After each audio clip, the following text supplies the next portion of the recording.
This include wooden spoon and fork, compostable plates such as made from bagasse and also from cornstarch. We're also able to provide compostable straws and bamboo cups. We have also set up appropriate signage and of course the appropriate number of bins such as, so that it's also made from easier bagasse for waste and also collection and food waste processing. With the use of the Eat Right provided by the project, we were able to collect the compostable food containers along with the food waste generated by our participating food concessionaires. After collecting this in the afternoon, we bring this to our composting facility where we process the food waste, and as for the food containers, we pre-process them by soaking them for around 24 hours before shredding them and mixing them with our compost piles the following day.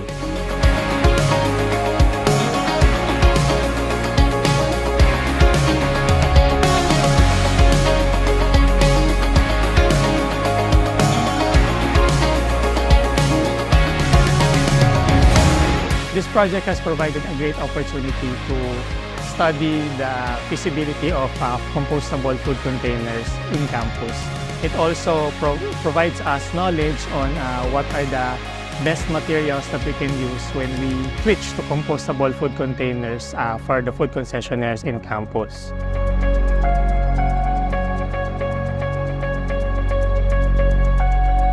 I'm seeing really good uptake among students, a really strong response from vendors. So I think that what's happening here is the early stages of really shifting the behavior on the campus and creating a new culture around plastic use. Maganda po ang naging response ng ating mga clients, and even ang ating pong mga staff or employees from the University Food Service ay nagustuhan po nila at sinuport ating nasabing pilot project. We'll be essentially serving all of their food in these biodegradable containers. The project also involves providing them with appropriate advocacy materials to promote plastic-free and sustainable practices.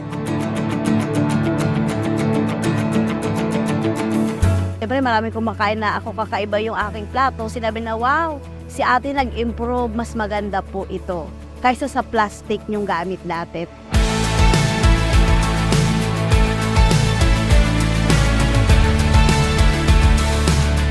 Lahat po, estudyante, faculty, natuto po sila mag-segregate ng basura. Hindi na po sila nag-iiwan kung saan sila po kumakain, doon na lang. So kung hindi man, ititinuturo po namin na ito po yung dapat. Napakalaking pagbabago nila. Ngayon, nagdadala na sila ng mga water containers nila para sa kanilang inumin. Nakikita ko sila na talagang binabasa kung saan nila dapat ilagay yung mga waste products nila. The alternative po is mas maganda po siya. Mas matibay po at saka mas maganda po at saka nakakatulong para po sa environment. Patuloy pa rin po namin ini-implement po yung paggamit ng wooden spoon and fork po.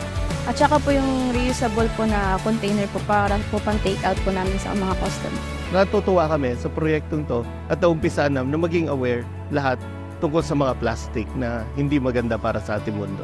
Kung hindi man totally ma-zero natin agad-agad is mamulat yung ating mga clients na mas kailangan natin na maging supportive sa environmental sustainability.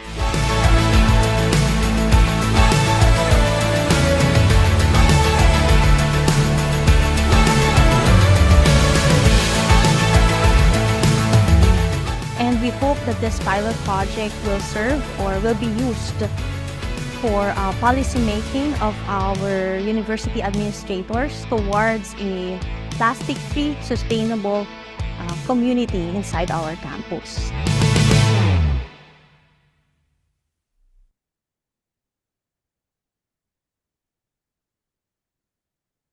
May we request everyone to settle down as we are about to start our program.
Good afternoon, everyone, and welcome to our hybrid seminar on the launch of the Breaking Plastic Habit in ASEAN Countries pilot project for Sustainable Vending in UP Diliman Phase II.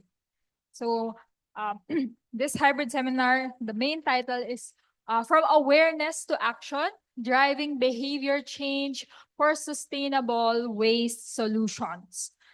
We are coming to you live from the David M. Consunji Theater here at the UP Institute of Civil Engineering. And we're also joined by participants tuning in online via Zoom and via our YouTube live broadcasts. So thank you for being with us today. So a quick hi to our audience online.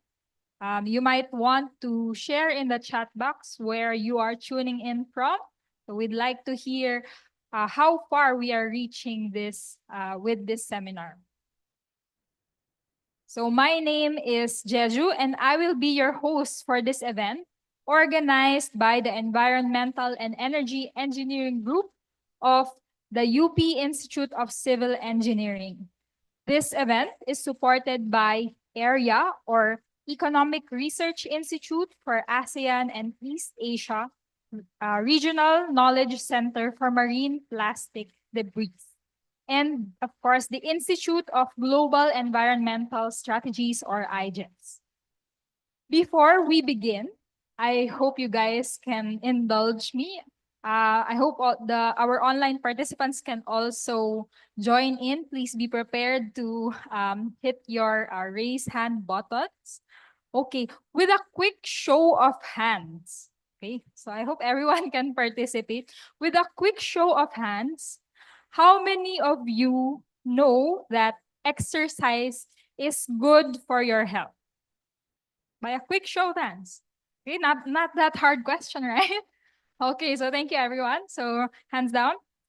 Now, knowing that, how many of you actually exercise regularly? It's okay. You don't have to feel peer pressure. We're not judging. Okay, so thank you everyone. Okay, thank you for your honesty. Okay, next question. How many of you know that it's good for the environment if you break away from the habit of single-use plastics? Again, how many of you know that it's good for the environment if we break away from the habit of single-use plastics? Okay, quick raise of hands. Yeah. So, okay, so we're not scoring you. Don't be shy. All right. So thank you, everyone. And lastly, how many of you intentionally avoid single-use plastics in your day-to-day life? By a quick show of hands. Okay, it's okay. Don't be afraid. We're not taking down your names. We're not gonna issue tickets for you. Okay, so thank you for your honesty. So with that quick poll, we saw the reality that knowing is one thing, but doing is something else entirely. And that gap between knowing and doing is what we're here to explore today. This afternoon, we'll dive into how behavioral science, social marketing, policy making, and community engagement can transform how we manage waste, moving beyond awareness and into sustained action. To officially open our seminar, may I now invite the director of the UP Institute of Civil Engineering, Dr. Jose Regine F. Regidor, to give the opening remarks.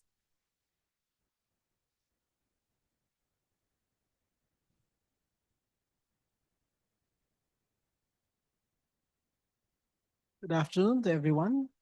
Special greetings to our friends, our guests who are with us this afternoon in this hybrid seminar. The first thing that came to my mind when I was given this task was to draw some parallelism, no, between the title "Driving Behavioral Change for Blank." In this case, it's Sustainable Waste Solutions. In my case, I think because I'm in the field of transportation, it's about sustainable transportation. And I think in the past few days, something which is not sustainable, no, has been highlighted in the news, particularly the road crashes that have led to the fatalities. No, very sad reality around the world, not just in the Philippines. And so I think when we say we want to come up with behavioral change, no, we want to drive behavior change, no, for us to be able to improve what is happening around us. Indeed, no, we have to use what is available to us, what are available to us in terms of the tools, the data, and try to formulate, no, solutions in order for us to be able to change those negative things. Jeju mentioned earlier about exercise. He mentioned earlier about plastic use. No? It's so easy for us to just buy something, no? Probably from the canteen, probably from a store, and then right after using it or consuming whatever we're containing, just throw it away. Even as I entered the university this morning, I saw someone just throw away a soft drink bottle to the bushes beside the road, no, here at the university. So was it a student? Was it a faculty member or a staff? No? Who knows? No? Probably that person already knew something about that that action being non-sustainable. No? But the first thing that probably came to his or her mind was throw it away. No? So indeed, there's that gap, no, that we need to address. So this afternoon, hopefully, we'll be learning more, about the tools, about the possible solutions, so that we could be able to help each other, encourage each other to change our behavior, to change somebody else's behavior, particularly towards waste management. So with that, again, I welcome everyone and encourage everyone to maximize this afternoon, by also not just listening, but maybe interacting with the speakers, with your fellow participants in this hybrid seminar. Again, good afternoon. Welcome to UP. Welcome to ICE. Thank you, Dr. Regidor, for that warm welcome. Now we begin our series of featured presentations. The next hour is dedicated to hearing from experts and practitioners from across different fields, from marketing and city governance to campus management and regional sustainability policy. Each speaker will have 15 minutes to share their thoughts on waste management from their unique perspectives. After each speaker, we will entertain only one question from our on-site audience. For the rest, please hold on to your questions as we'll entertain them later on in our panel discussion after all of the presentations. So let's get started. Our first speaker is an associate professor of the Department of Marketing and Advertising at the De La Salle University and an outreach editor for Elsevier's Conservation and Recycling Journal. She's also serving as the Secretary General of the Board of Trustees of the Asia Pacific Roundtable for Sustainable Consumption and Production, and as a member of the Future Earth Technical Working Group on Systems of Sustainable Consumption and Production Knowledge Action Network. She is actively involved in several interdisciplinary research projects on sustainable consumption and production, circular economy, sustainability transitions, sustainable tourism, and climate resilience. She also held key marketing positions for various retail companies in the country. She has a Doctor of Business Administration degree from De La Salle University and is a fellow of the Humanitarian Field Program of Watson Institute for International and Public Affairs at Brown University. Here to share consumer insights on the drivers and mechanism of sustainable consumption, let's all welcome Dr. Jonah Bakilias. Dr. Jonah, the floor is yours.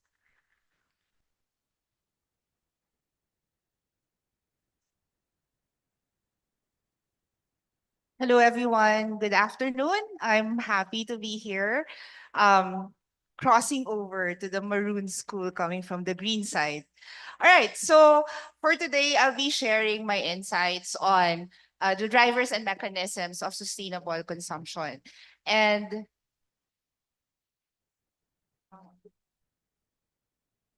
it's not working.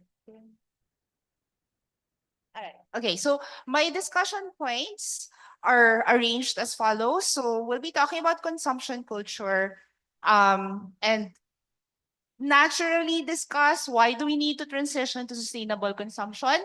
And then I'll be sharing with you the drivers of sustainable consumption based on the research that I have been working on for several years. And then the key actors in sustainable consumption transition. So how do we transition to sustainable consumption? And the key takeaways.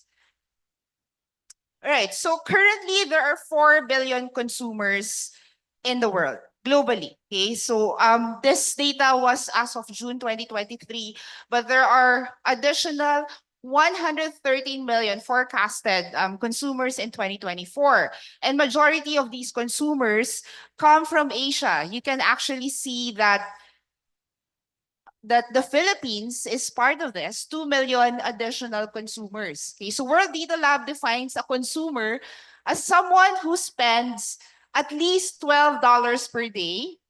And 81% of these new consumers will be coming from Asia, with India and China being the biggest sources by far. So that's a lot of consumers.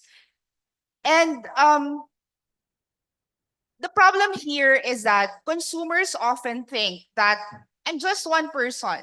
I don't make a difference. Whatever decision I make today, it's all on me. It doesn't have an impact on anything or on anyone, which is wrong. Because if you think of 4 billion consumers thinking the same thing, then we're definitely making a difference. So as consumers, our choices make a difference. Yesterday, so it's interesting that the welcome remarks also spoke of this, no? Because this happened yesterday. I was just waiting in a mall, and then I suddenly saw this, okay? And it was deliberately hidden, okay? You can see that there's a cup there of Starbucks, okay? And just a few steps away, there's actually a trash can, okay? So that's consumer behavior. Part of consumer behavior now, because before consumer behavior is only about purchases, right? But now, even disposal, product disposal as part of consumer behavior. And so, it makes you think, what's wrong with consumers? Just a few steps away, you have a trash can. You could have walked towards a trash can and, dispose this trash off properly, but it's not happening. So this is one of the reasons why we need to transition to sustainable consumption. But there's also, let's take a look at some of the unsustainable consumption patterns.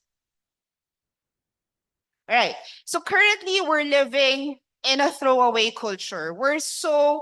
Because we want convenience, we're so driven by convenience, and so we want everything to be instant. Instant coffee, instant noodles. We have a lot of those things in the grocery store. And of course, what do they have in common? They all have single-use packaging. Okay, because it's instant. Once you consume the product, you'll also throw away the packaging. Okay, and we're also known for having sachet economy. This is mainly, of course, there's also an economic background to this because it's something that's more affordable. It's not necessarily cost effective because if you compute the cost per ml of a sachet of shampoo, for example, it's actually more expensive. But because it's more economical for people who are at the bottom of the pyramid, it became a popular product in the Philippines. And so we have the sachet economy already. And another layer when it comes to consumers is that the feeling of you being happy getting a new thing, okay, which leads to materialism. It's the novelty of, changing your phone into a new one, getting the latest model, being the first one to line up for the, limited edition sneakers, no? So that's part of the problem because it leads to overconsumption. When we look at the profile of Filipino consumers, we're digitally connected. And in fact, we're the Facebook capital. Well, a few years ago, we've been declared as the Facebook capital of the world. I'm not sure if we still hold that title. And so naturally, word of mouth matters. No? So we believe in influencers. We easily get influenced by content creators. And then another layer to that is that we live a fast-paced lifestyle. And so we want convenience. Because it's really tiring when you need to commute every day.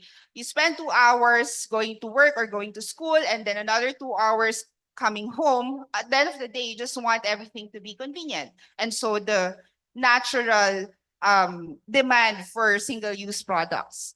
But what's good is that we're actually socially conscious. And we can attribute it to the fact that our parents, we grew up with parents who would keep all these containers. I'm sure you've experienced opening your freezer, seeing a tub of ice cream, and excitedly, because it's summer, it's hot, right? Opening it because you're excited, oh, there's a tub of ice cream in my freezer. And then when you open it, it's a tub of frozen meat or frozen fish, right? We've had those moments. I'm sure we grew up with parents who would really keep all these things because sayang, no? So we have that's also part of our culture. So in a way, that's that is part of being sustainable. All right, so let's go to the drivers of sustainable consumption. Okay, so in my research on sustainable consumption, I found that there are 3 key motivators or drivers for sustainable consumptions. First would be intrinsic motivation, which is individual focused. Second is extrinsic motivation that's social driven. And the third is extrinsic motivation that's compliance driven. So let's unpack it one by one. Intrinsic motivated or individual focused usually starts with a concern for the environment. So awareness is good.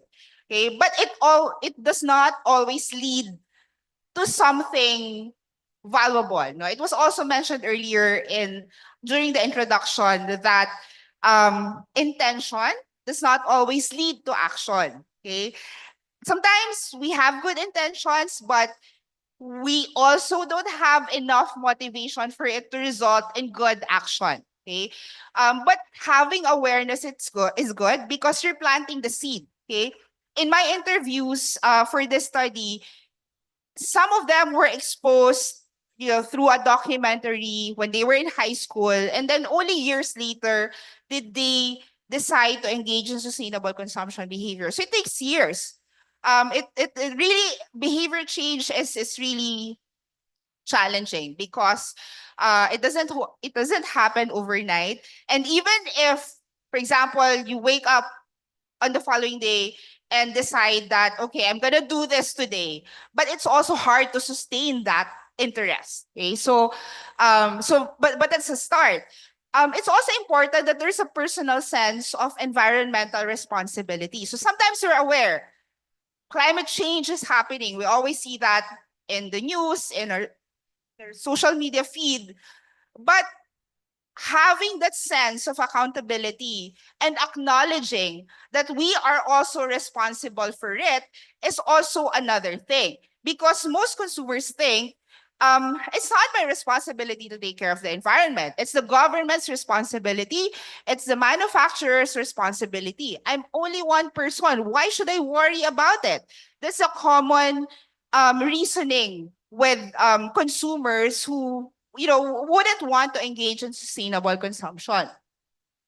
And then there's also sense of fulfillment because when you embrace being more sustainable and when you are actually able to see, the effects of what you're doing, it makes you feel good. Okay, so that's a good thing. But at the end of the day, convenience should still be part of it. So transitioning to sustainable consumption shouldn't be hard. It still should be convenient for consumers. Now let's move on to the extrinsic motivation, which is social driven. We're social beings. Okay, so perceived marketplace influence is when you, for example, tell a friend that, oh, we should bring our own tumbler because it's good for the environment. And when you see them doing, what you encourage them to do, it makes you feel good because it makes you feel that actually have an influence, a good influence. And so it leads to social validation, meaning, okay, they actually like what I'm telling them, and I actually also like what I see when they do what I encourage them to do. And then externally within the market, incentives or sales promotions also encourage consumers to try a new product. If it may not be the same product that they've been using, but if they're offered incentives or sales promotions, it might encourage them to try a green product. And then there's also the other side of being compliance driven. Okay, so this is in reference to policies or regulations, like in the LGUs, for example, wherein some supermarkets no longer give out plastic bags, or they would charge like 2 pesos or 3 pesos if you need a plastic bag. So they would use old boxes or paper bags to put your groceries in. So avoiding fines and punishment, and also avoiding social ridicule. So this is an external factor that consumers you make it seem like consumers don't have a choice because they have to follow this certain regulation. There's a term that we use, choice editing, wherein you take out the other choices that are unsustainable or other choices that may be harmful for the consumers. But in general, this is a term that we use. Okay, so this is the main framework of the study, but I won't discuss it. But the factors that I shared earlier are based on this framework. So how do we transition? After knowing those things, we understand now what makes the consumer's transition. Okay, how do we get to that level of transitioning to sustainable consumption? So it's not an easy journey. Okay, I think later on when they share the results of their project, they'll also understand the challenges and the difficulties of actually engaging people. All right, so sustainable consumption transition needs a multi-stakeholder approach. Okay, so there are 3 key actors in this transition: the government, the business sector, and the consumers. So earlier, we were just talking about the consumers and what the consumers can do. But the consumers are not alone in this. We can say it's a fight. It's a battle against climate change and environmental degradation. So it should be a multi-stakeholder approach, meaning other actors within the ecosystem should be involved in the transition. So we have the government. The government is the most powerful actor. They're seen as a catalyst because they can create regulations for both the manufacturers or the producers and then the consumers, so that they would adopt sustainable initiatives or strategies. So the government influences the sustainability mindset of manufacturers through policy implementation. So if you look at it, and we'll complete the diagram later on. You have the government at the outer circle, and then you have the business sector, which needs to have a sustainability mindset to initiate sustainable product development. So without policy, businesses usually won't do anything related to sustainability unless they're a multinational company that has a mother company somewhere that is, very active in doing ESG or sustainability reporting. So the business sector, there are also drivers for the business sector to engage in sustainability strategies. So for example, they want to enhance their corporate image. They want to look good in front of the public. Also improved environmental performance, which may give them incentives depending on the policies created by the government. And they can also respond to consumer demands. And we'll go there later on. You now see the addition of the business sector in this diagram. And then consumers, so you see here the demands, no? Kanina we talked about consumer demands.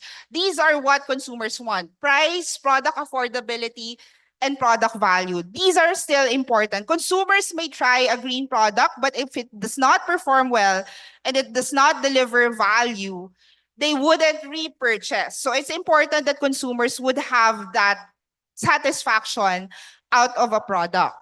And then consumer education is also important. And part of it is proper product disposal at the end of life. Okay. Where do you throw the trash? Do you do waste segregation? Are there recycling opportunities? And if there are, where do I bring the plastic bottles, for example? So to complete the diagram, you have the consumer inside these circles, because we're all part of an ecosystem and we have to work together with the other actors within the ecosystem so that we can achieve sustainable consumption and production. So this is the icon of SDG 12, which is sustainable consumption and production. This is the bigger diagram of those concepts, no? So you have here the consumers, you have here the government, and then the manufacturer. But in a nutshell, they're all interacting with each other to make sure that the transition happens. All right, so key takeaways from this short talk. Drivers and mechanisms to transition consumer behavior involves intrinsic and extrinsic drivers or motivation. So there are several layers to it. It's not straightforward. It's also not a linear process because, the things may change that would stop you from doing something that you've been doing good very well for so long, no? But, an intervention or a life event may happen. Sustainable consumption transition needs a multi-stakeholder approach. So you see that there are different actors involved for the transition to happen. And systems thinking helps, or the causal loop diagram that I showed earlier, helps understand the interactions within the whole ecosystem because we're not alone. If you only think of one actor as a standalone stakeholder, then you wouldn't know what happens if the other stakeholders within the ecosystem, when they do something, what would happen or what would be the cause and effect or causal mechanism that would happen within the whole ecosystem. So it's important to recognize that there are also other actors within the same ecosystem. So I'll end this talk with this. The greatest threat to our planet is the belief that someone else will save it. And so we have to take that responsibility, that individual responsibility to care for the environment. Thank you. All right. Thank you, Doc Jonah, for setting the stage on sustainable consumption. So maybe we could entertain one quick question from our on-site audience. Anyone? Anyone? Are you starting to feel guilty about how you're consuming? Yeah, please don't leave your cup anywhere else, please put it in the trash. Okay, anyone? Okay, so maybe they're still thinking about it, Doc Jonah. And if they have, sir, yes, sir.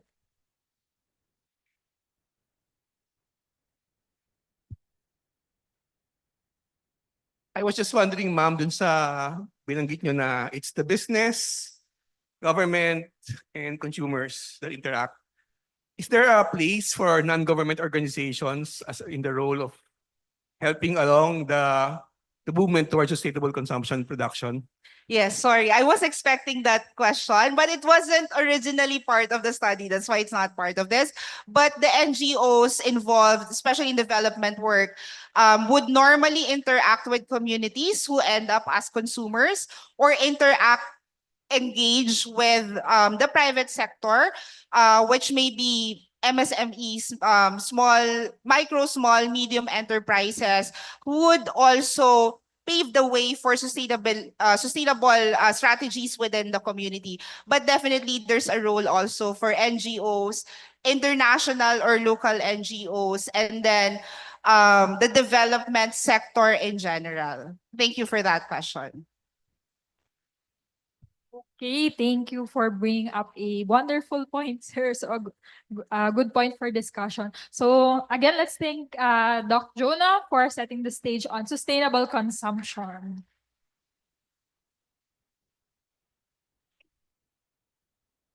Okay, so our next guest served as a learning practitioner in nonprofit Ayala Foundation Incorporated, for almost 7 years before moving into the public sector in 2020, taking on the role of consultant for the Office of the City Mayor with Quezon City local government, bringing in experience on change management and program development.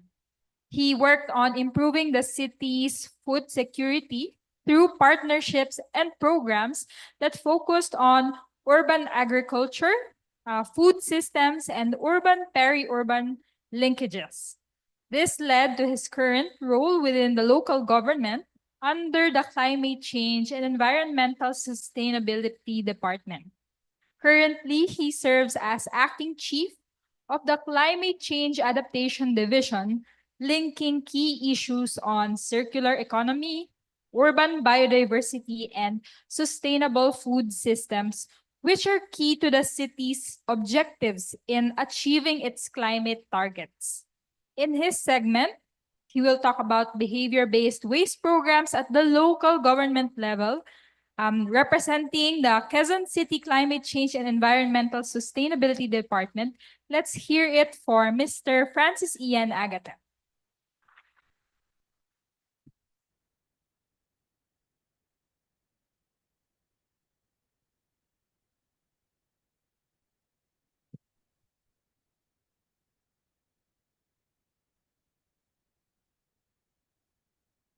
I have trust in Ma'am where she was able to get.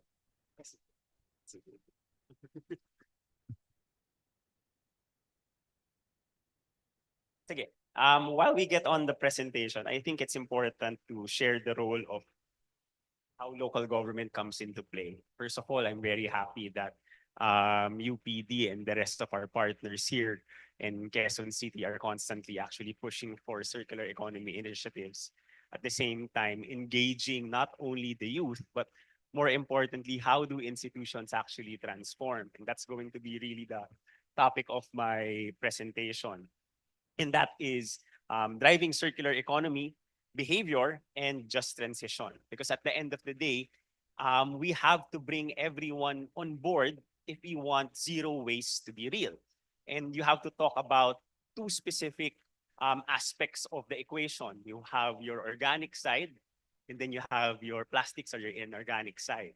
And both are just as important. But for today, I'll focus on everything about the inorganics or the plastics, because that's where we're going to look at.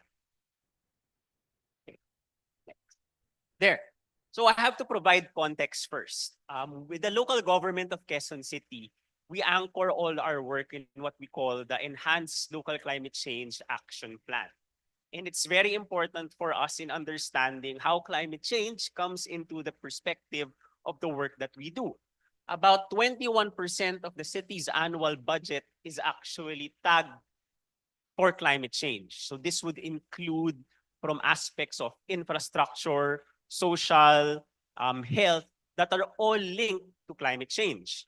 But at the same time, it's important to note that one thing that we're doing here in Quezon City is looking at how circular economy initiatives actually align to our efforts on solid waste, how it aligns with our work with institutions, and actually diverting the kind of waste that the city has. There. So our LCCAP, or our Enhanced Local Climate Change Action Plan, has 7 key pillars. That includes food security, water sufficiency, ecosystems and environmental sustainability, human security, climate smart industries and services, sustainable energy, and knowledge and capacity development. All of which are key in making sure that the work that we do for circular economy transcends each and every sector. Because we know also that there specific areas wherein waste also come in all of these pillars.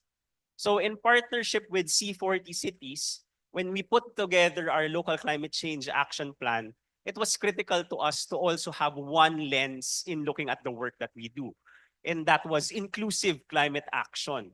Because when you start talking about solid waste, you have to look into the value chain as a whole.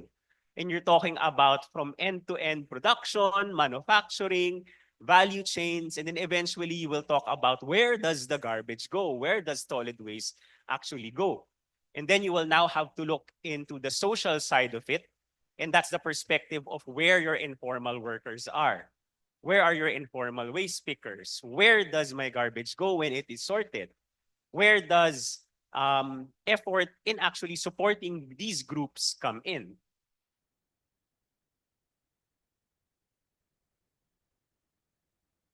There.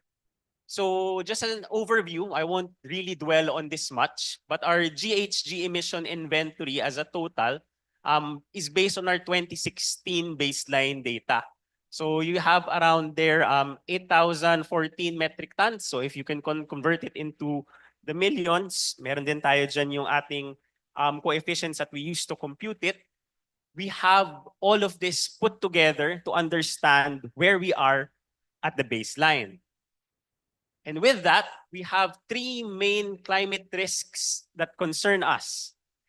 That includes heat, drought, cyclones, and floods. And we talk about waste, you can talk about floods, because these are the usual problems when it comes to the city. Even though stationary energy still covers most of our concern, the waste sector is just as important. Okay? And to challenge, and that is a challenge for us, because we have to understand that handling waste is also something that there is an effort to push for on all sides.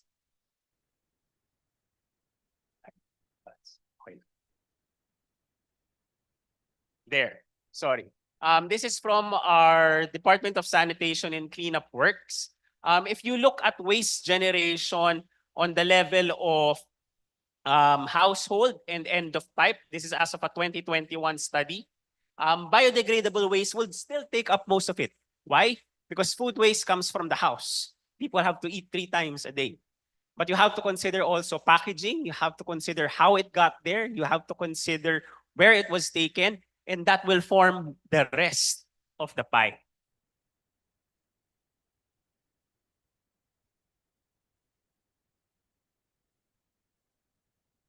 Yeah. So we have specific initiatives under climate change adaptation and mitigation to cover all of these aspects. The programs go to different levels.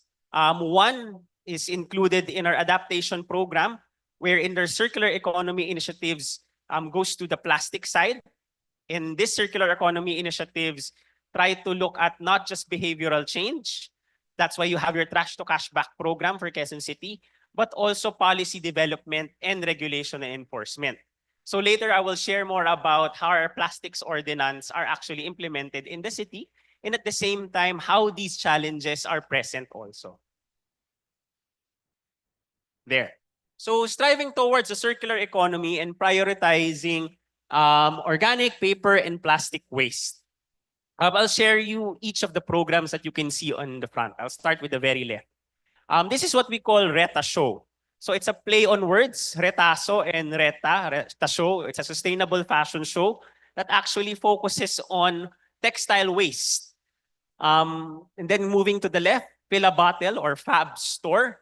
Okay, it's a refill hub initiative wherein we actually are pushing for community-based refill hubs. So instead of sachets and instead of small plastic bottles, you can actually go to have your own garapons and be refilled them in the communities. We have Reforma. So this is a Quezon City Hall employee swap exchange. This happened 2 weeks ago. People donated their pre-loved clothes and they didn't have to pay for anything. They were able to exchange their clothes for free. So some of them got the mayor's clothes as well. So around 823 clothes were swapped. Okay. For our markets, we have an exchange. We gave bags. We gave bags or bayong bags to all our, not only our vendors, but our citizens so that they have sustainable bags that they can bring. This is apart from the eco bags that the city also provides. Of course, our flagship program on Trash to Cash Back in partnership with BES. And this is wherein we have our tradables on different plastics that we have for the city. Lastly, on our organic side, we have the biogas digester. So it's an anaerobic digestion. Biogas digesters that we have all around our city. The target is to have 1 per barangay. Right now, we have 43. The goal is to have 60 by the end of the year. Okay, here. So policy influence in citizen behavior and engagement. As you can see here, it's very straightforward. Bawal ang plastic sa Quezon City. So it's also a tagline that is pushed by the mayor. If you go to City Hall now, you cannot bring in plastic bottles, by the way. If you go into specific city-owned buildings, meron ng sign supposedly yan. Very fresh po ang executive order natin last April 21, 2025.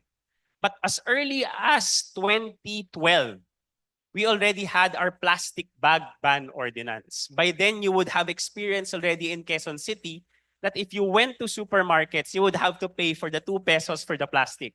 Ma'am was sharing this earlier on consumer behavior. By 2019, we were able to provide a total ban on plastics already. So that means when you go around in supermarkets, you cannot get a plastic bag. It has to be a paper bag at the very least. But we went further with that. We also now ban single-use plastics in all of our establishments in the city. Ideally, we are able to stop all of that. Pero syempre, meron pa rin tayong challenges in implementation because we understand consumer behavior is also hard to change. As long as alternatives are not present, it is something that we cannot totally avoid. But at the same time, reduction is already important for us. And if we create environments such as this, allows the government to really provide that environment and push more people and influence them in the kind of zero waste model that we want. So more of our circular economy initiatives.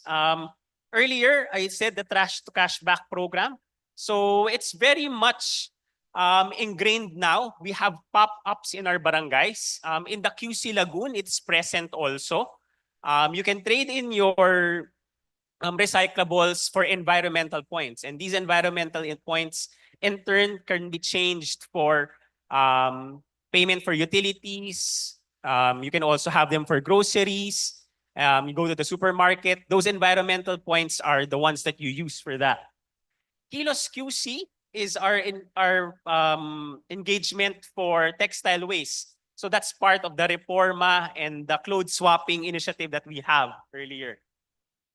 On organics, we have food rescue. And of course, I mentioned earlier, the fab store.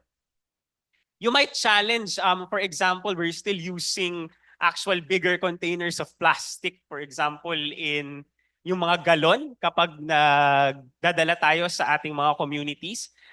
The difference behind that is we've also realized that there is a market when they go to the stores. Something that we are now seeing is they also want to buy in bulk yung mga galon-galon. For example, of dishwashing liquid. And this is a practice that we're seeing now, and it's a trend that we want to study, because when we introduced the refill initiative, we initially thought that they would just all go for no sachets anymore. But at the end of the day, I think what's still important, and this is what they look for, is their consciousness of what the brand is. And also, does it smell good? Does your fabric conditioner smell nice? Does the dishwashing liquid actually wash well? So at the end of the day, it's still the product. So the entire system does not only change in the fact on how it is delivered, but at the same time, the product and how it is actually affecting your consumer in the long run. There. So influencing consumer behavior through sustainable policy regulation and implementation. We also have our green public procurement practice in the city, wherein we have specific criteria that we set for procurement in our city-owned projects and programs. This also includes the healthy public food procurement policy, and more lately also our calorie labeling ordinance. So that is on the side of food and the kind of environment that we want to affect.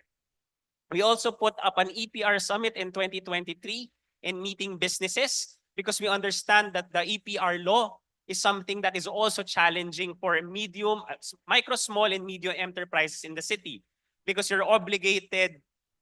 Companies are the bigger ones, but most of your solid waste would also come from the smaller companies and businesses that are present within the city.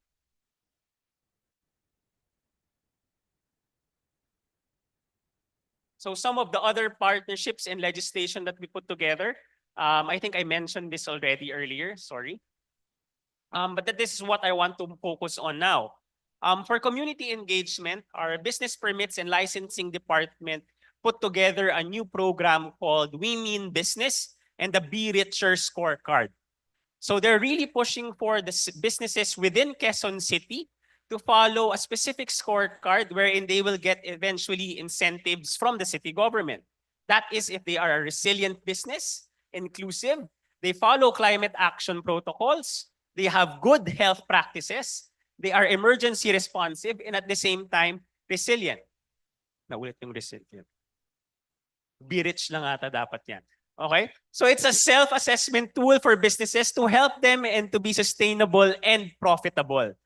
Because at the end of the day, we understand that our businesses are profit-driven companies or profit-driven organizations. So that's why we also have to cater to how they look at things, but at the same time, incentivizing the behavior. Of course, we have our plastic ban ordinance. The latest, I think, was in our the good food area here in UPD. I don't know if anyone was able to attend that. An orientation was done just last week.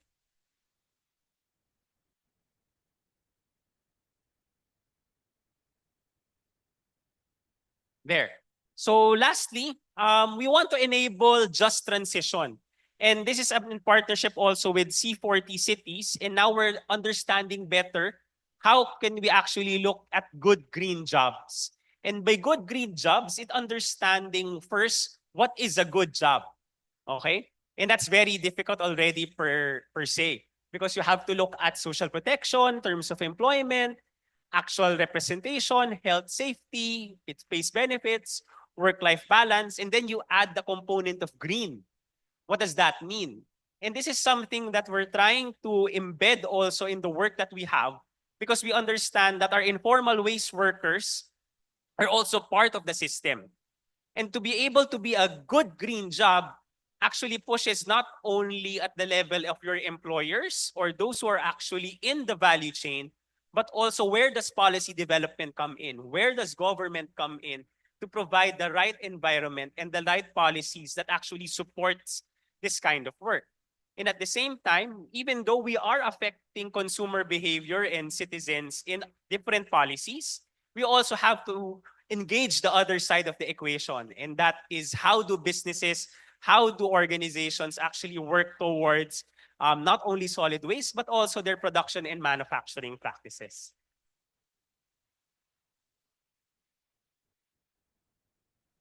There. So we have to incentivize things.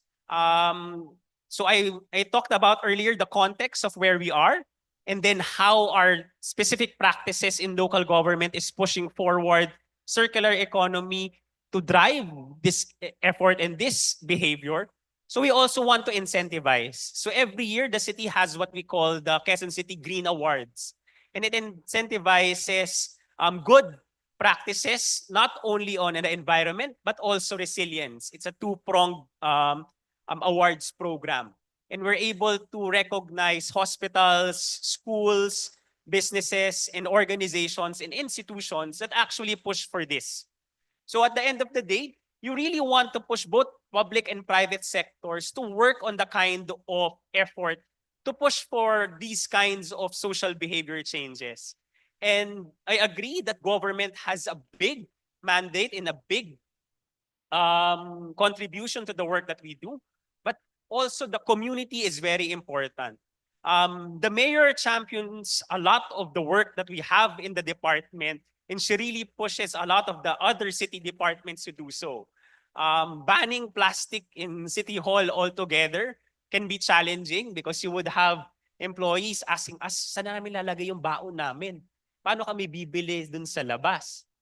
We have to affect behavior change solutions also, not only to our employees, but also ask also our vendors and ask them, when we have employees approaching you, dapat nakabaonan po sila. Huwag niyo po silang isa-serve kung meron lang silang disposable plastic. So these are challenges that come forth, but if we know that we can do them, if we know that more organizations and even the academe and the sector is doing it, then I think we are becoming more confident that this is the kind of environment that we can push for. And of course, we would be happy to say that the mayor also gets recognition and is lauded for this.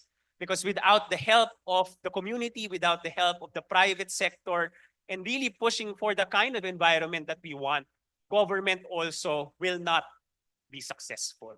So thank you very much. I hope we are able to share how the local government is pushing for plastic reduction and driving a circular economy. But at the end of the day, our behaviors can only be changed through constant practice and real change. So thank you very much. All right, thank you, Mr. Agatep. Since we're a bit pressed with time, we'll reserve all questions to the panel discussion for later. So we'll go right into our third speaker.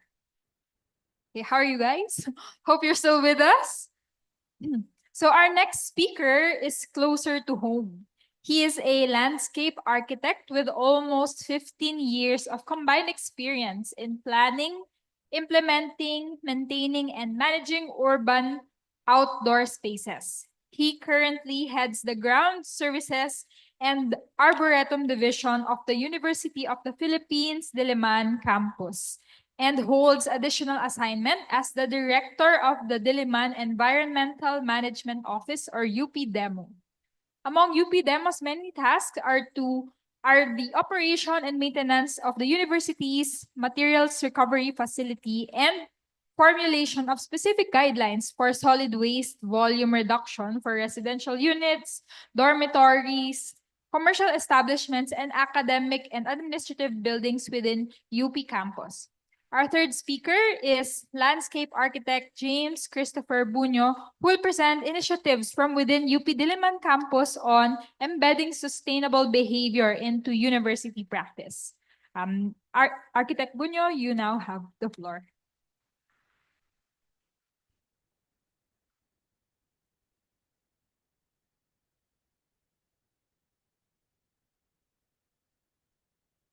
Good afternoon, everyone. Thank you for the introduction and the opportunity to be part of this event. So this afternoon, I will be talking about the campus environmental sustainability initiatives of our office, the UP Diliman Environmental Management Office. So siguro just like how we started, I would like to see a show of hands. Who among you here know that there is an office such as the demo here in UP Diliman?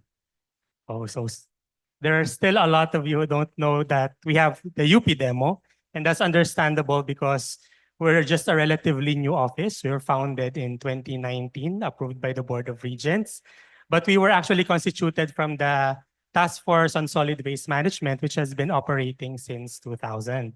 So the Task Force on Solid Waste Management, as their name implies, focuses on solid waste management on campus.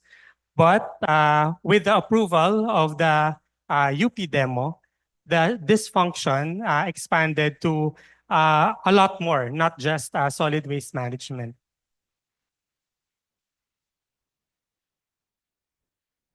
So these are the key operational areas that we perform in our office. From solid waste management, we now cover waste management, which includes hazardous waste and other types of waste generated in the university. We also cover environmental compliance and pollution control of the university.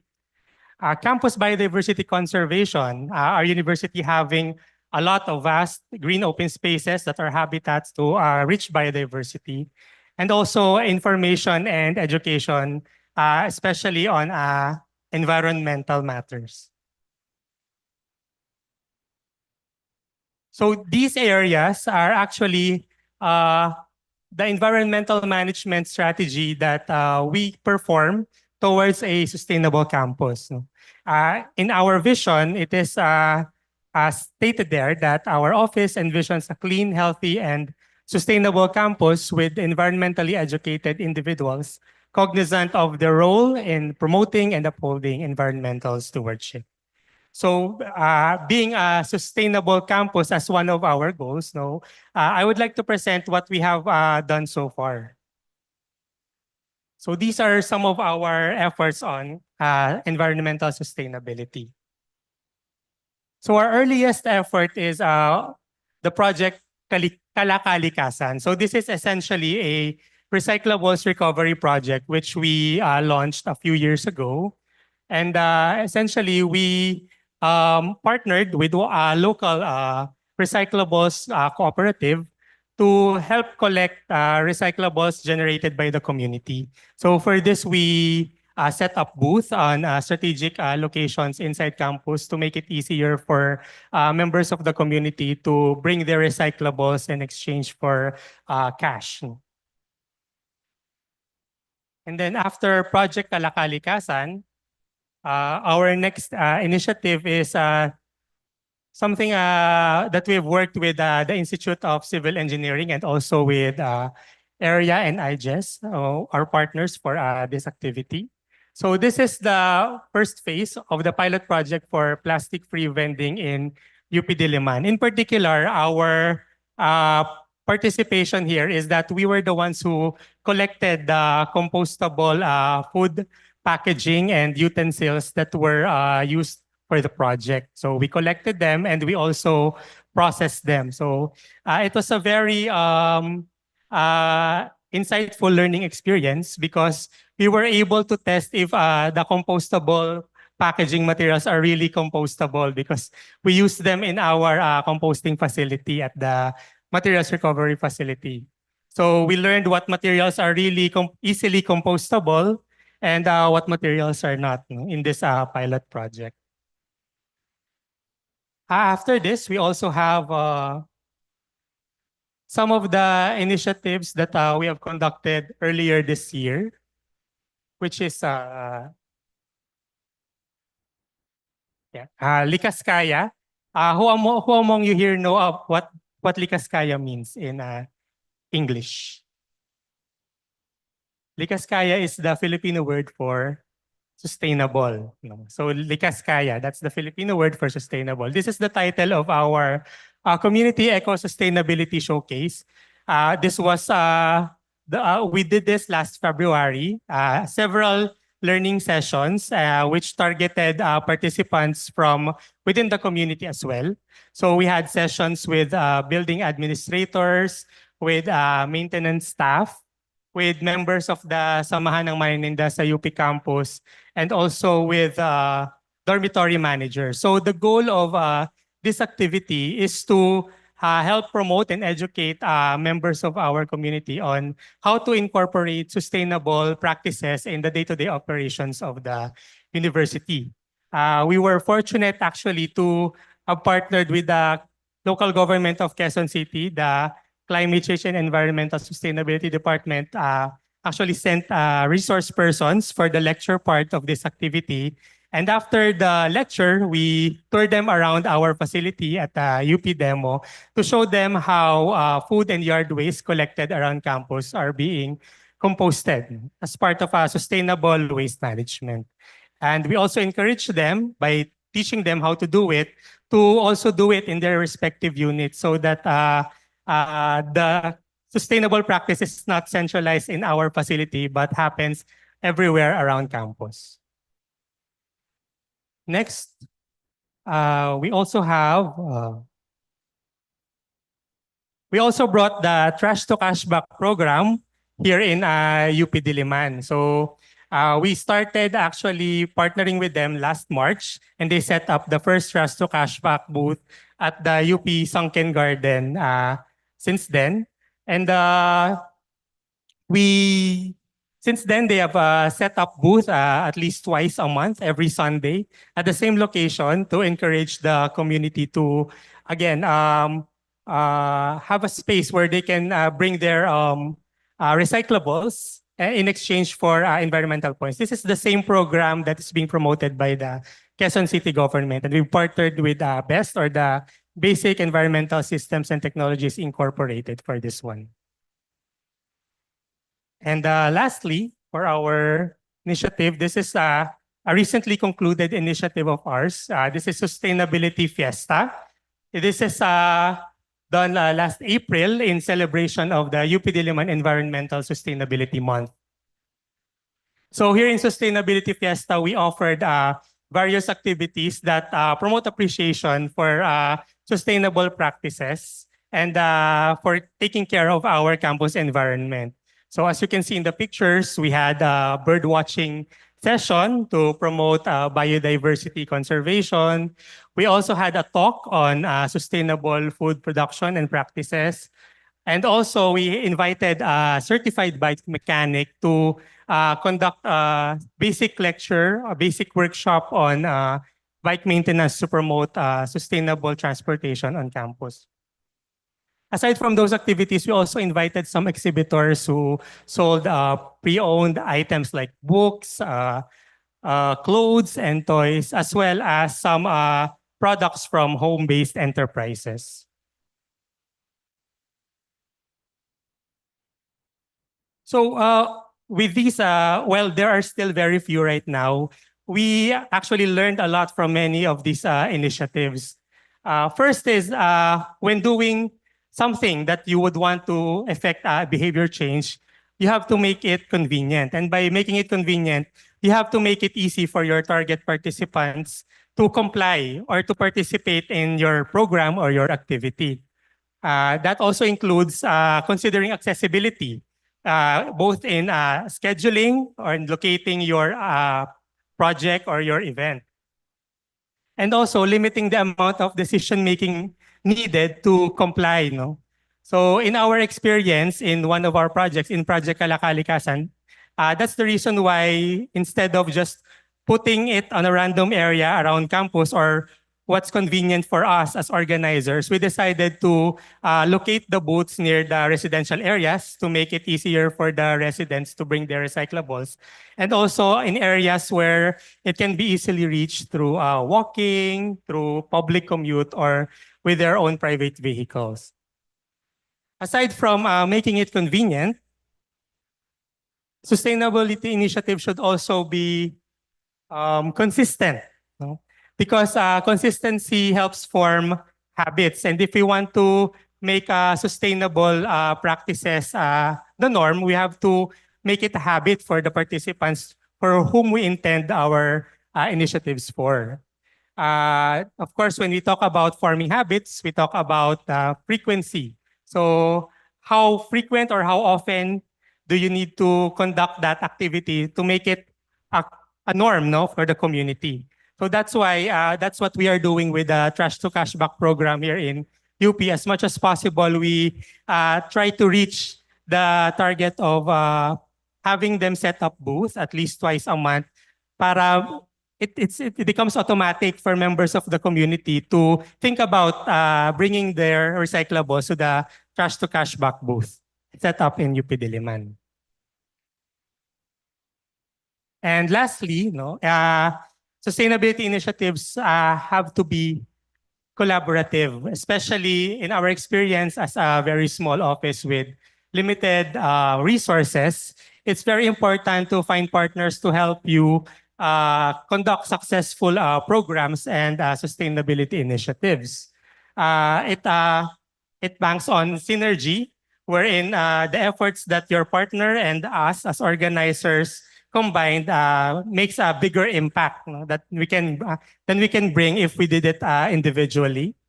And then it also promotes two-way learning, not just with our partners, but also with the participants, because it provides an opportunity for us to also learn from the participants with whom we are imparting environmental information or knowledge with. And also, it builds values ownership, because if you are in a position to impart a knowledge that would promote sustainable behavior, it's the start of the participants or your intended audience owning up to a more sustainable way of doing things. Okay, and then we still have a lot more that we want to work on. So here are our prospects as we go towards, as we continue striving towards sustainability on campus.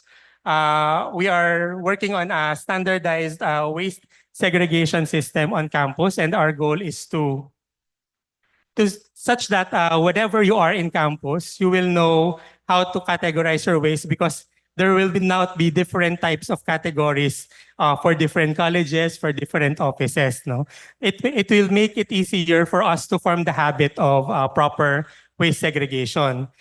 This system would also include how the bins look like, how they are colored, so that wherever college you are here, it will be easier for you to comply with the proper waste segregation. And then we also keep our office open for partnerships on recyclables recovery. I know we already have a current partnership with the Trash to Cashback program, but we are still open for other recycling organizations, especially if they can offer other terms, such as if they are willing to go to the units to collect the recyclables, or if they have a particular recyclable material that they would like to collect. So we are open to those opportunities. We would also like to review some of the policies that have been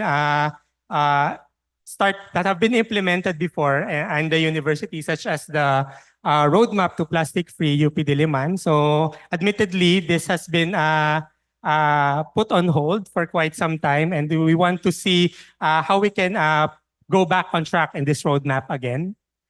And also formulate policies to make campus events more environmentally sustainable. So there are a lot of events happening on our campus all throughout the year, and these have impacts on the quality of our environment. So we would like to know or to provide guidelines on how we can conduct events more sustainably. Okay, I would like to end my presentation with this quote from the playwright and political activist George Bernard Shaw. So, progress is impossible without change, and those who cannot change their minds cannot change anything. So this is not actually a slap to those who do not want to adopt sustainable practices, but this is a reminder for us and other institutions and organizations who are promoting sustainability about what our job is. And our job is actually trying and making it easier for people to change their minds and adopt sustainability in their life.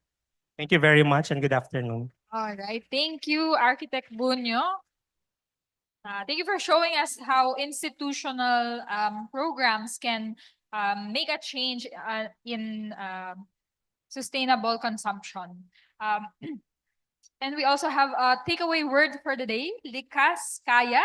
That's the Filipino word for sustainable. So thank you for sharing that, sir. Okay, so let's dive into our final speaker.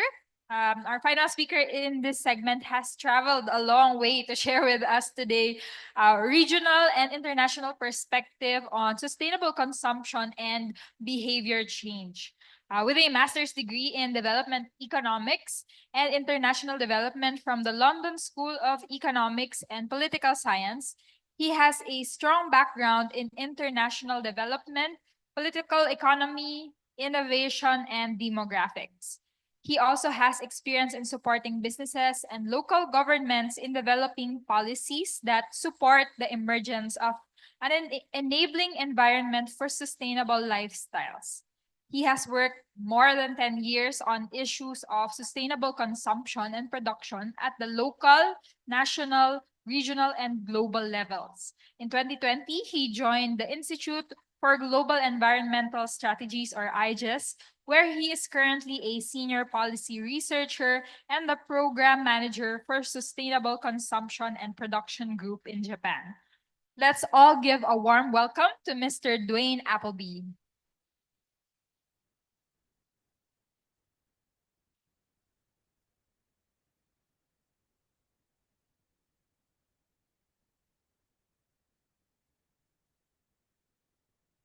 Hello, everyone. Let me just, while the slides are coming up, let me quickly say a big thank you to University of Philippines Diliman. This is my second time visiting this beautiful campus, and I always find it very welcoming, and I look forward to coming again. And I can also say a thank you as well to the local government here in Quezon City.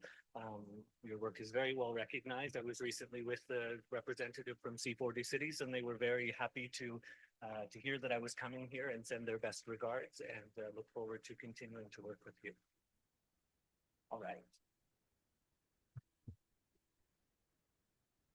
Okay. Perfect. Thank you.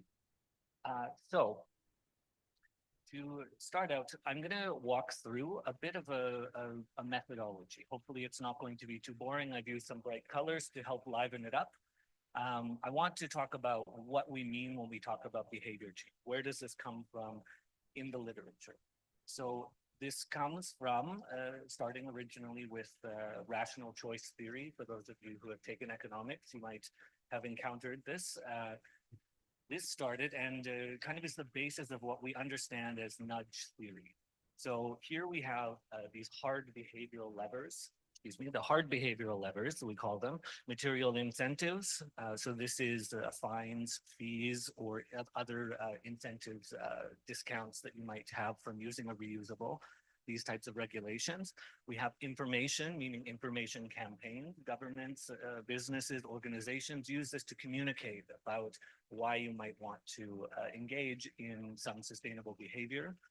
It might be to avoid the fine. And then finally, the regulations themselves. So these are the things that are coming in from the government, sometimes from businesses that help us to shape behavior, set those rules and regulations. And we know that these have a certain level of impact. They're quite successful in many cases. However, the literature has shown, and the research is continuing to show, that they can be complemented and enhanced if we use these additional levers, these soft levers.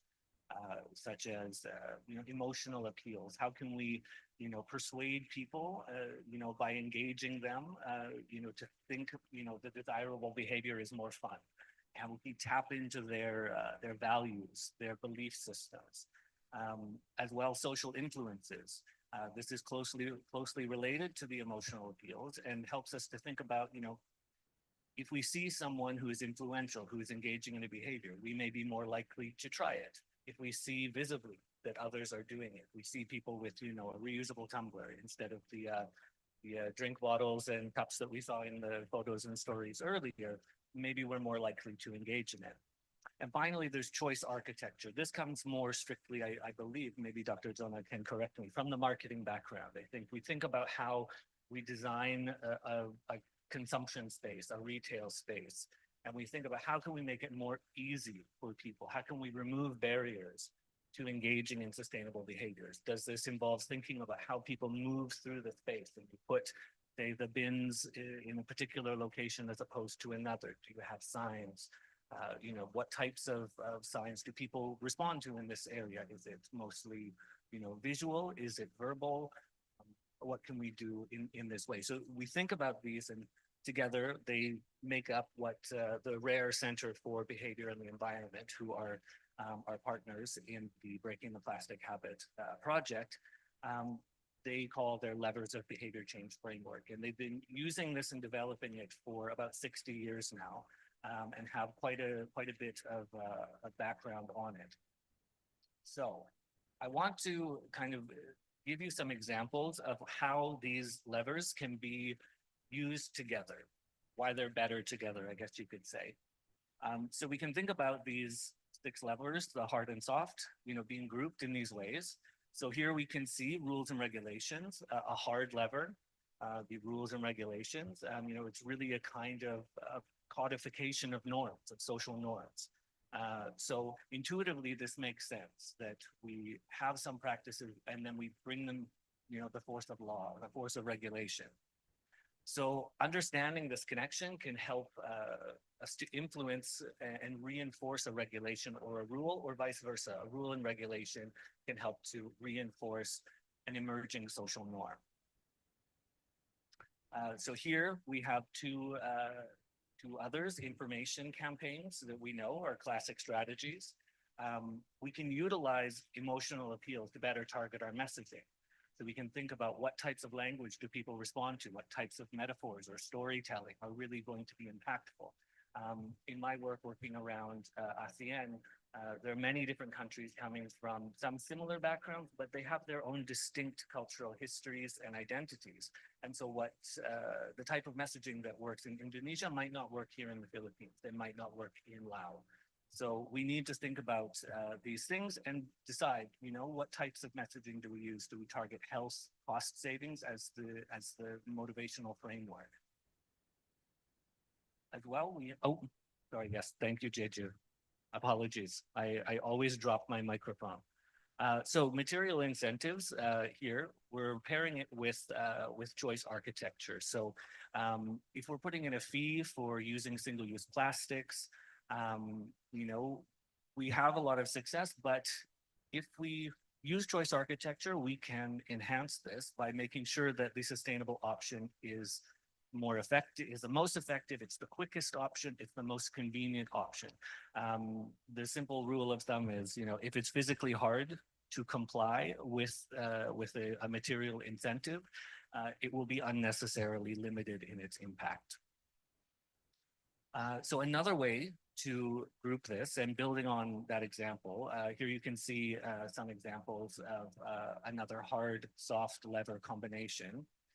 Choice architecture and information in this case. And we can think about designing the choice environment, not only in terms of choice architecture, but also choice editing. So making non-plastic bags the default option, for example, or requiring customers to request you know, a plastic item if they really want it. And we've seen this here on campus yesterday at Good Food. So I'm sure many of you have encountered this type of policy. We could also think about designing the choice environment with visual markers, you know, instructions, user-friendly signals, you know, including images where relevant. These can help make the sustainable behavior and disposal more intuitive and frictionless. So what about 2 soft levers? Do we need to have hard and soft, or no? It turns out you can combine emotional and social strategies together. So social and emotional drivers, they often go hand in hand. For many people, our sense of self, including our personal, social, and religious factors, play a big role in how we behave and what types of messaging we'll respond to, what we'll think is acceptable to do.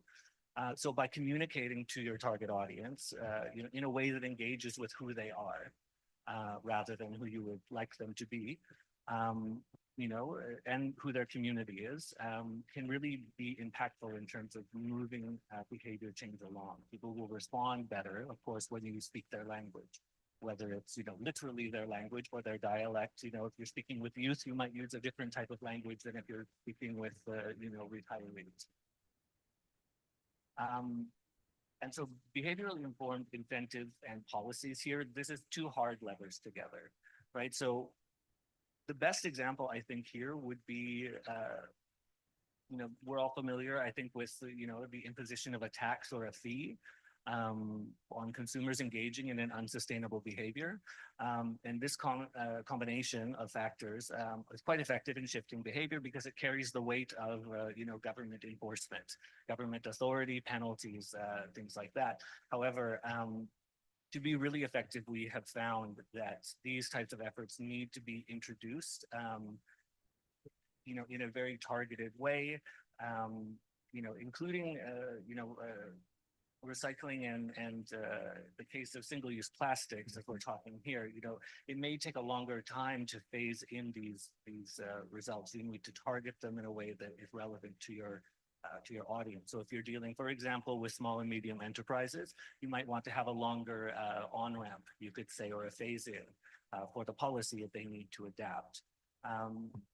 So with that introduction, I'm just going to give a very quick overview of the Breaking the Plastic Habit project in general, and then we'll hear more about the work here at UP Diliman from Marisa a little bit later. So just to start quickly, the Breaking the Plastic Habit in ASEAN project started in 2022 as a partnership with the Economic Research Institute for ASEAN and East Asia and IGES. And we had a number of goals. We wanted to really take a look at the literature out there, assess where the gaps are, pilot some experiments in the region and see what we could learn, see how we could better support behavior change work in the region. So to that end, we partnered with 4 countries. Of course, the Philippines being one here at UP Diliman. I won't go through this in detail. You can see this in the slides later, but each of our partners really worked hard to combine these different levers to find innovative new ways to push behavior change within their universities or, in some cases, high schools, educational institutions. And we saw some really great results. And I'm not ashamed to say, particularly here at UP Diliman, we were really pleased with the work that the project team here did, including, yes, partnership with Sir James that we just heard from. So I won't go through these in detail, but you'll have a link to a report later if you want to see. But we really learned about the value of proactive stakeholder engagement, building in the concept of continuous learning, this kind of reflexive and process throughout the project, touching back and re-engaging with the stakeholders along the way and adjusting as necessary. As well, of course, combining different behavior change levers was extremely valuable, and we learned a lot about which ones can be effective in which contexts. And finally, combining the levers to create these locally relevant campaigns and messaging was really quite interesting for us, and we're looking forward to continuing to experiment with that. We also, of course, had some challenges. Some of this, was just having to do with the scope of the project and whether or not, we can control the behavior or the policies within, say, for example, a school campus, as we found in Vietnam, but we couldn't control or engage with the businesses that were 1 block away. And so how do you adjust yourself, when you think about behavior change, when people could just walk 1 extra minute and engage in the same behavior before and not have to really think about it. So, yeah, if you If you feel like scanning the QR code now, you can. If not, we'll share the slides later. But I'll just say now, this is not coming up. Oh, it's one of these. I see. Okay, so phase 2, which we're starting now, implementation is underway. We wanted to build on the success of the first phase and go broader. So we've expanded to 6 countries. We want to engage with a broader set of stakeholders. So we're more specifically engaging with businesses, including here at UP Diliman with the vendors at Good Food. But as well, we have small and medium enterprises, entrepreneurs as part of the project in Vietnam and Laos. And so to this end, to build capacity amongst our partners, we have engaged with in a capacity training program. We've been co-developing a monitoring and evaluation framework. And we're working very hard to try to engage with different stakeholder groups, including local governments, as key players in behavior change. So just to quickly show you, here are the 6 countries and the partner organizations here. We're also happy, I should say, that the government of Cambodia is involved through their Ministry of Environment. So here's just a quick picture from our capacity training. You'll notice some of your professors are here on the screen. It was wonderful to have them along and to share their insights and to help share the stories from UP Diliman to help our new partners to learn and to come on board with the project. So I'm just going to very quickly mention this, the monitoring and evaluation framework. I don't want to go through it too much. It's a little crunchy, but with this tool, we are hoping that we can iterate with our partners to develop a toolkit that will allow them to capture the data that will help them to go forward to their local governments, to potential funders, to other partners, and really show the impact of behavior change, to really capture the data in a rigorous way. And so just to show you very quickly, we look at a theory of change. This is, the example here is from UP Diliman, by the way. So this is looking at 2 stakeholder groups, both the customers or the clients and the businesses themselves, the food vendors. And then, we're looking at, making a plan for how we're going to engage in monitoring and evaluation. What do we actually want to monitor? How are we going to do it? How often? How do we quantify? And then we have a data collection and reporting form that will essentially capture that data and kind of spit out the reports that will help our partners to move forward. So I will leave it there in the interest of time, but thank you very much for your attention and for being such wonderful hosts, and I'm looking forward to the discussion. Thank you. Thank you, Dwayne. Once again, thank you to all our speakers for their insightful presentations. We now move on into our panel discussion, where we'll explore your ideas further. So we invite everyone to hold on to your questions. So we'll ask the audience later on, maybe during the panel discussion, if you have some of your questions. Also, as well as on the online platform, please send your questions, and our panelists will try to answer most, if not all, of your questions. Okay, so once again, this event is organized by the Environmental and Energy Engineering Group of UP Institute of Civil Engineering and supported by Area or Economic Research Institute for ASEAN and East Asia, Regional Knowledge Center for Marine Plastic Debris, and the Institute for Global Environmental Strategies, or IGES. We would like to invite our panelists back on stage.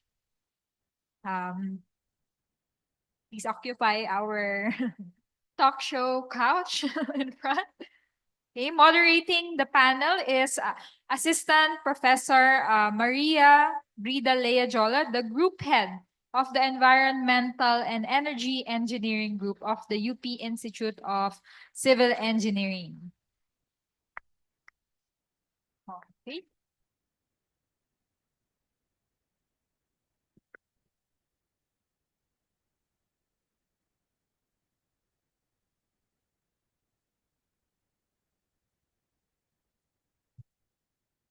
Okay. Hello, everyone. So I'm Leah, and I'm assigned to moderate this panel discussion. And thank you, Jeju, for hosting the event. Okay, so first I would like to thank all our presenters. No, so they presented the theories as well as cases and actions that showcase the application of each theories. Like they studied the motivators, the barriers, challenges, uh, in order to have behavior change and its application on waste management and sustainable consumption. Okay, so while the audience is maybe thinking their question, okay, maybe I can start first. Okay, we intentionally invited speakers from various sectors. Like we are very fortunate to have a representative from the Quezon City local government, from education sector, and of course our UP Diliman Environmental Management Office. So based on your experience, what do you think is, or what have you experienced the most significant barrier or challenge in terms of turning awareness into concrete waste reducing behavior? And do you have some solutions for those barriers that you've encountered? Okay, maybe who wants to go first? Sir James.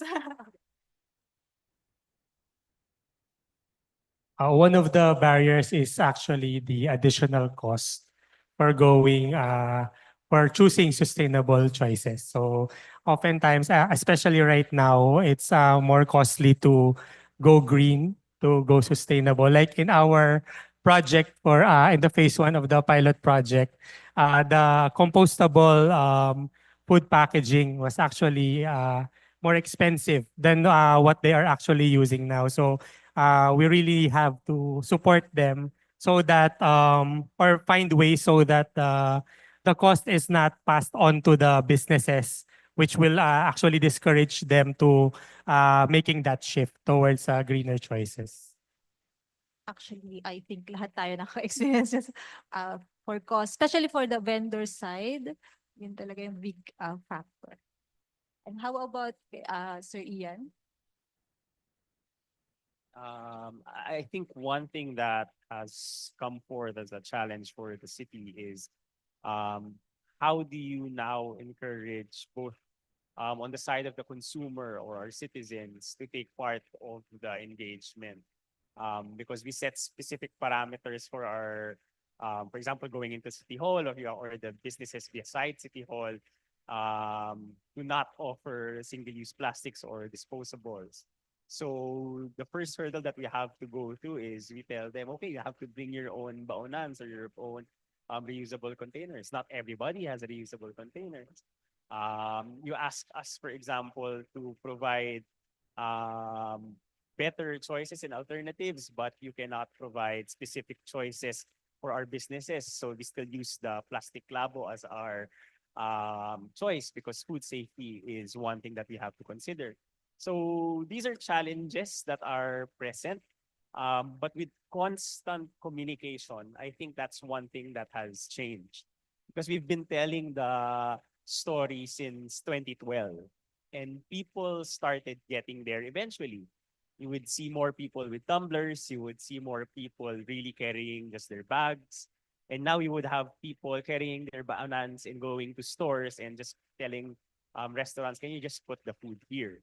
And hopefully, and then gladly, many of the other businesses, when they realize this is the purpose of government and this is the regulation that we wanted to play on, they were amenable to it. So those changes are constantly happening. So communication is very, very important because when they realize this is something that both want to do and the end goal is the same, it creates a better environment for them to understand why certain policies are in place. How about Jonah? I would say inconvenience and accessibility would be challenges, but I would also agree with cost as being the perhaps the biggest barrier because consumers would always want value out of their money, and if it's more expensive and they don't see the value in whatever that product is offering, they wouldn't go for it. But also if it's inconvenient, like for example, if you commute for 2 or 3 hours and then you bring, all these reusable items, and then it becomes inconvenient for you. So it takes some or a lot more of nudging to be able to get the consumer to engage in that behavior, because there are little sacrifices that the consumer will have to do in order to engage in sustainable consumption. I guess it's my turn. I absolutely agree with everything that I've heard. So I will just kind of go in a slightly different direction for the sake of being different. But I think one thing, touching back, Jonah, on your presentation at the beginning, is there's a challenge in understanding what's really motivating consumers.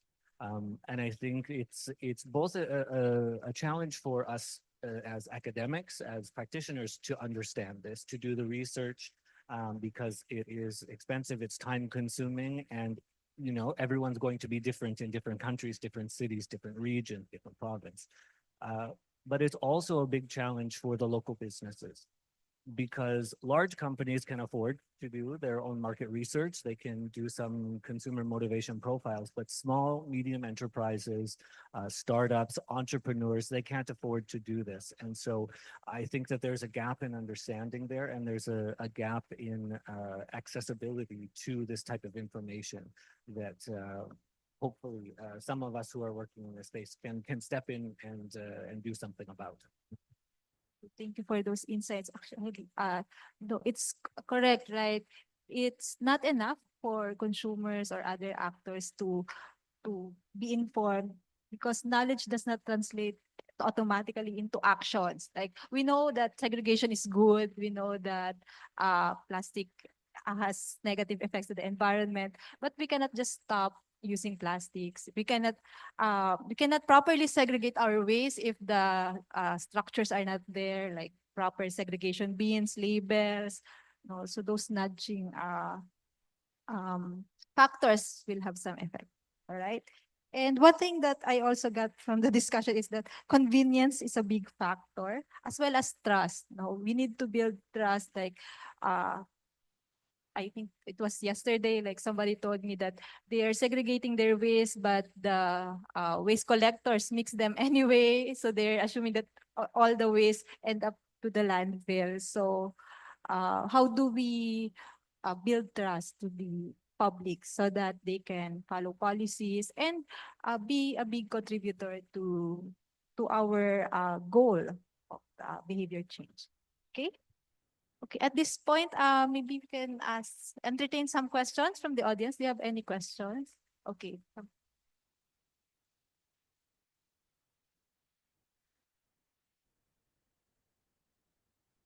We have limited microphones.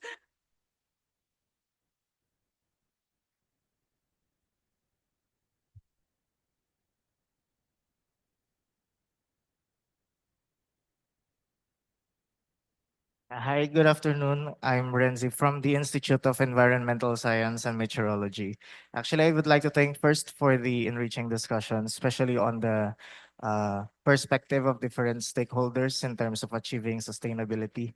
Because as one who's studying the science of the environment, it's really important that the approach is multidisciplinary, and it takes a lot of people to really build up this behavioral change. And my question doesn't revolve only on waste solutions. Since I'm studying the environment, one of my inputs in terms of why it's challenging to have behavioral change, I just recall the concept of shifting baseline syndrome, which is technically the environmental generational amnesia. And there are three main causes based from Soga and Gaston during their research in 2018. First is lack of data of environmental monitoring, which is firsthand experience as one who's studying the environment. Second is the loss of interaction of people with nature. And I experienced that since I'm also a public school teacher teaching sciences. And then the third one is the lack of familiarity and interconnectedness of the environment. So I would like to dwell on the idea of one of the roles of the environment, which is the regulating services. Some of the examples are carbon sinks and sources, nutrient regulation, climate and microclimate regulation, community structure and biodiversity. And the one near to the business sector must be the primary productivity of organisms that serves as food for the aquaculture and agriculture. Those regulating services are actually considered as some or most are intangible services of the ecosystem or the environment. This is actually an eco-centric perspective, meaning to say it's an ideology that is very intrinsic in terms of its values, and it goes beyond anthropocentrism, which is human-centered in ideology. And these ideological perspectives drive policymaking processes and prioritization. If we have an ecocentric perspective, we consider the environment as well. But if we are anthropocentric, we just focus on the utility of our environment. So my question, anyone can answer. How can the government sector and businesses promote the other ecosystem services that are not directly beneficial, which are intangible or non-monetary, to consumers, individuals, or to the community? Thank you.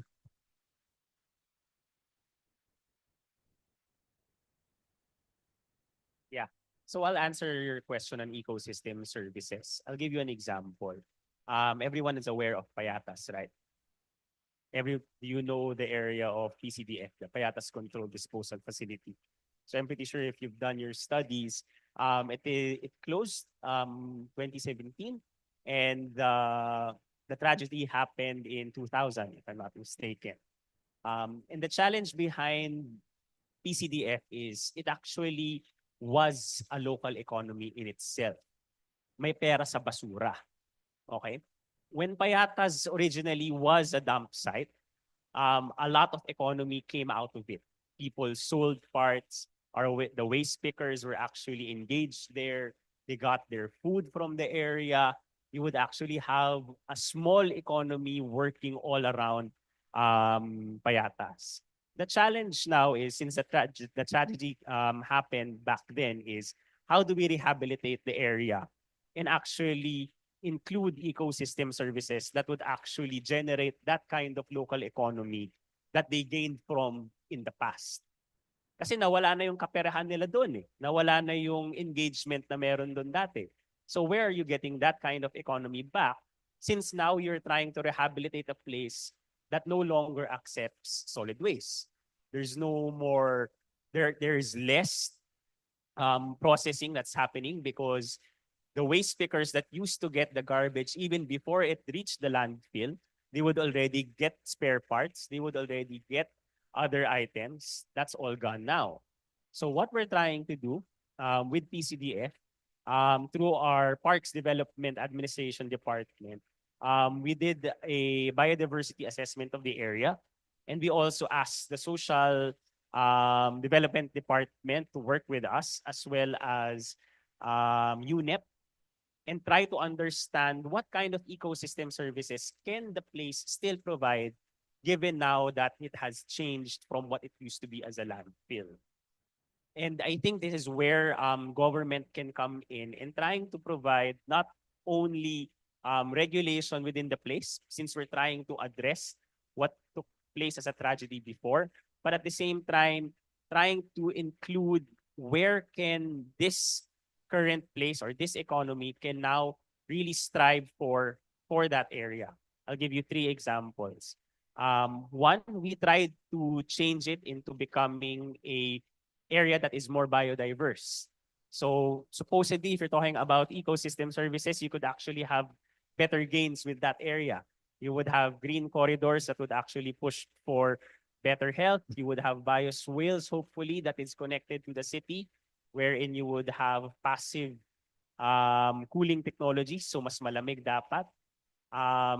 When it comes to food, we're trying to push for if urban agriculture is something that is doable in the area, because it takes time to actually challenge or no, not challenge, change the soil of the area. So that means we have to actually have more efforts in rehabilitating, photo remediation, and it's challenging. And that's something that the city is facing. So in putting together all these ecosystem services that might not necessarily be present currently, we're trying to address them one by one so that there is also appreciation from the people that now that it's no longer a landfill, now it's no longer something that you can actually gain from what used to be that kind of economy. It can be something new. And that transformation takes time. And I'm giving that specific example because you're talking about it from the perspective of how specific areas can be supported by ecosystem services.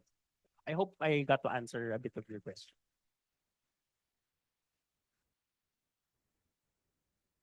I think that this goes to show that when talking about waste management, we're not just talking about like aesthetic, like, and effects on the environment.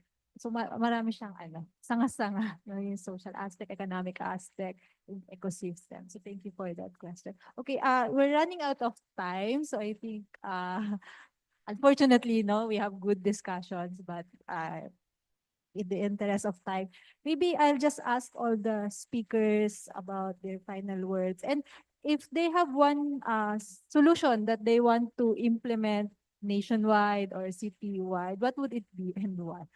Like a Miss Universe question, right? Okay. World peace. So thank you, Ma'am Leah.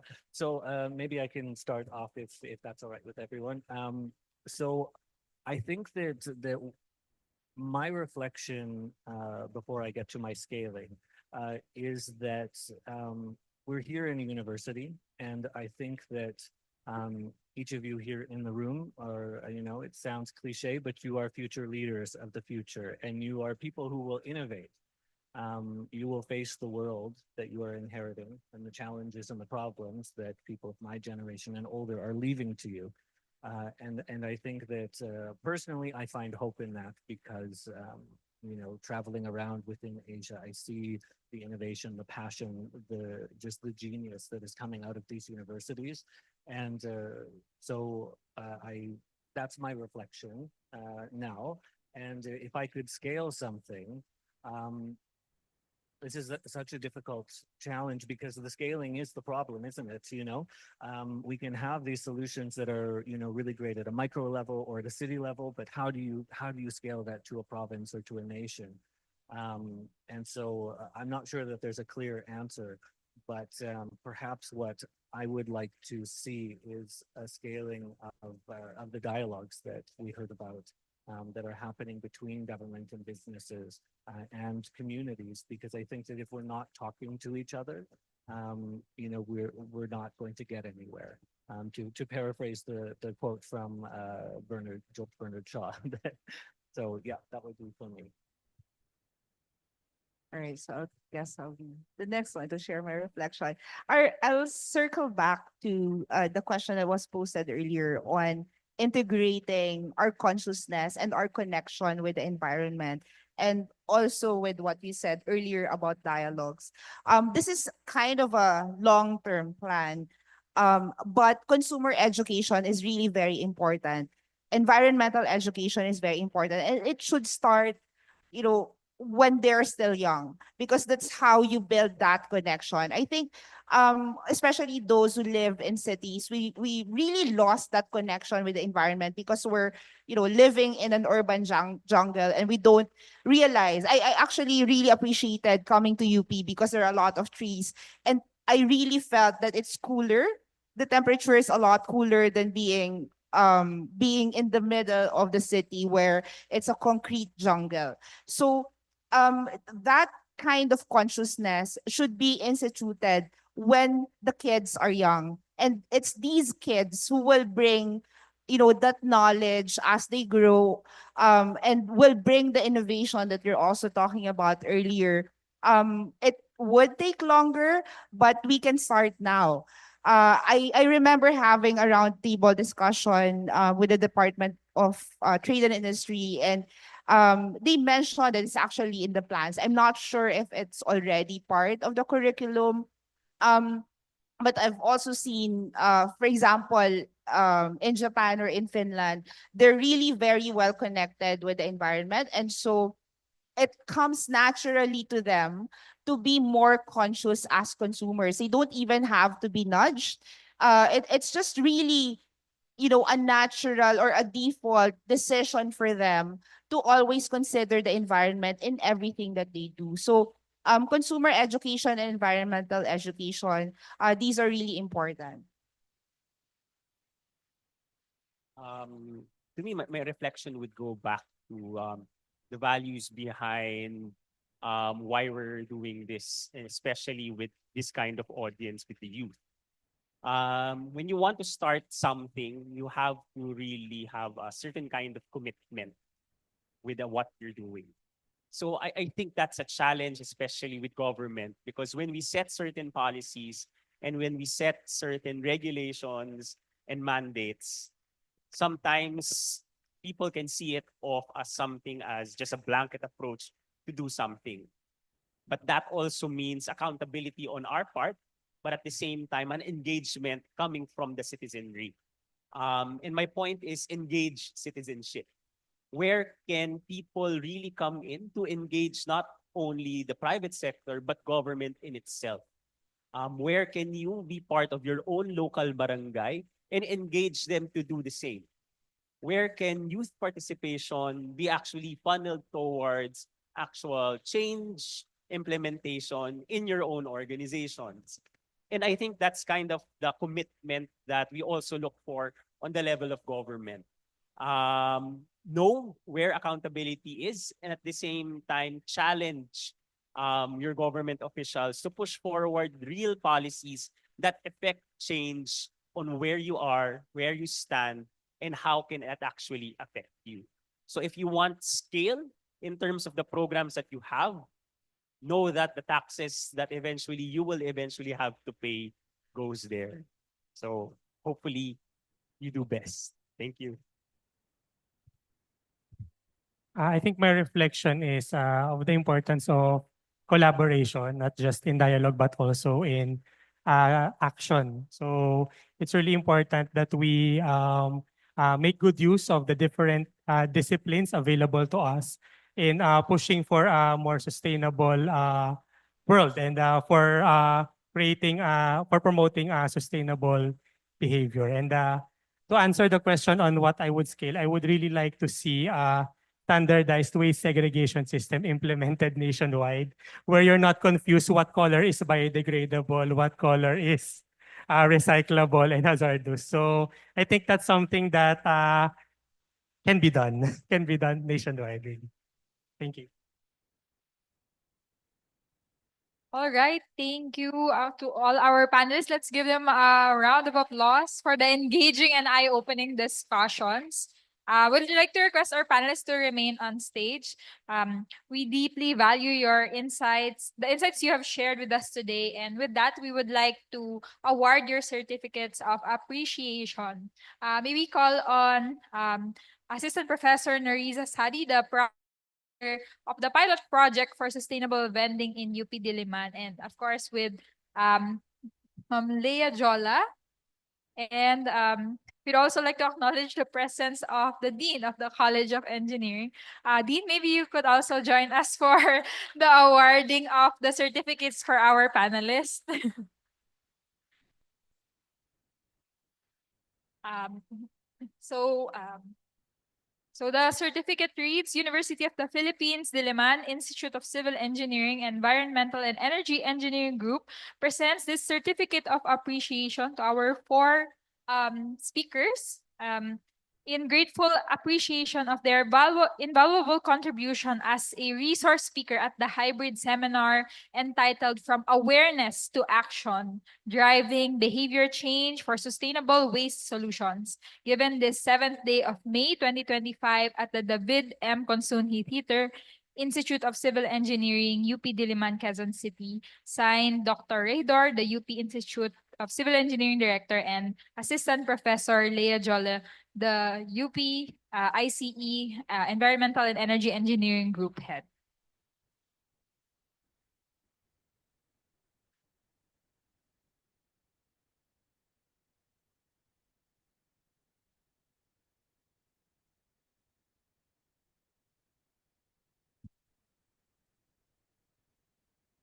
Okay, so thank you to all our panelists. Okay, so you may now take your seats. You may now take your seats. Thank you.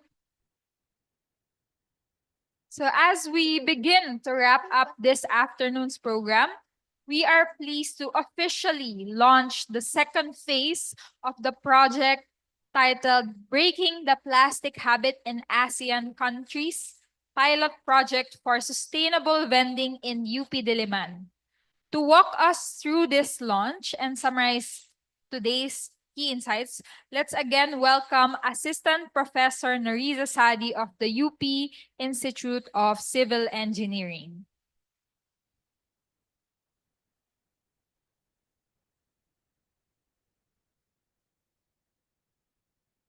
Oh no. For some reason, my shoes got entangled with the ladder. Anyway,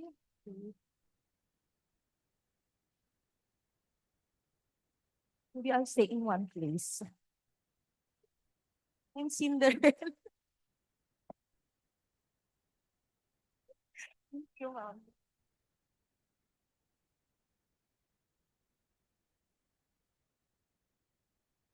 Thank you. Stay in this place. Okay, so now it's time to launch our project. So this is I think, one of the most important parts of this seminar right now. So our project is actually part of Breaking the Plastic Habit in Asia Phase II, expanding pilot implementation of behavior change interventions in ASEAN targeting single-use plastics. So the official title of our Phase 2 project is Pilot Project for Sustainable Vending in UP Diliman Phase II. So thank you to our funding agency, the IGES, and the area. So before I proceed with the we have proposed in the Phase 2 of our project, let me just go back to the pilot project for plastic-free vending in UP Diliman, which is the Phase 1 of our project.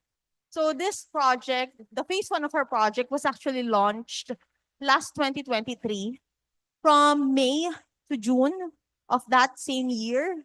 And we actually had 6 target groups, which are 3 ambulant vendors and another 3 non-ambulant vendors here inside the campus. So that includes the Institute of Civil Engineering Canteen, the Melchor Hall Canteen, RTVK, and Diliman Brew, okay, and of course UFS.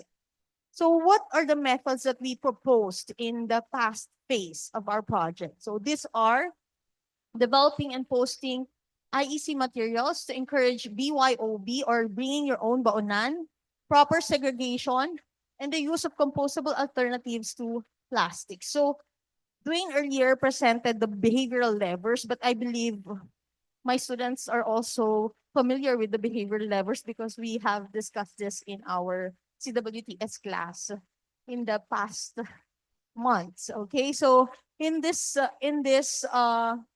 method, the behavioral lever that we want to apply is information. And then we have another method, which is sustaining the prohibition of selling drinks in plastic bottles and offering discounts to customers who choose to bring their own reusable food containers. The behavioral levers for this are rules and regulations and materials incentives. Next is providing compostable alternatives to plastic food packaging in our partner vendors, which is choice architecture and implementation of a proper waste segregation system in our partner sites. So these are the pictures, some of the pictures of what we did way back in 2023. So we provided segregation bins, we provided electric vehicles for the collection of segregated waste.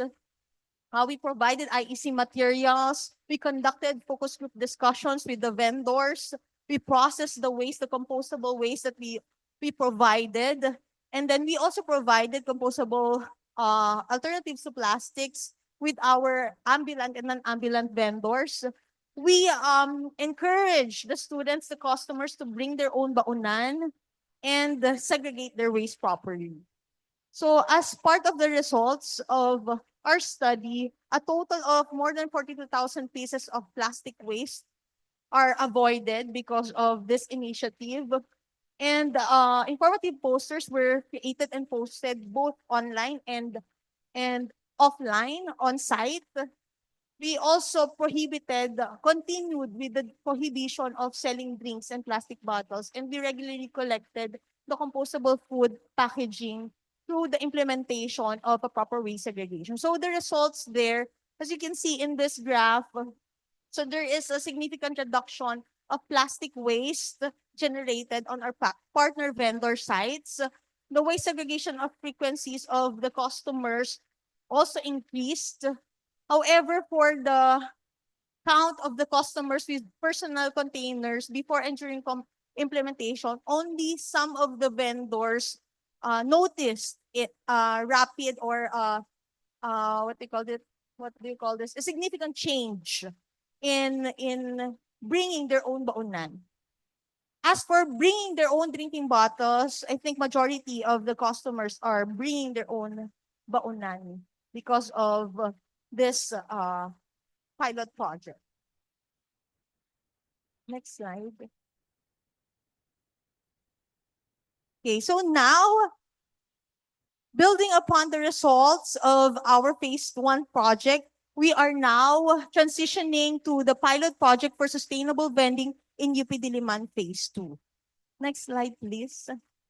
So continuing with our phase 1's efforts, we conducted waste analysis and characterization study, and it was revealed with our WACs that the main contributor to plastic waste here in the campus are commercial food establishments.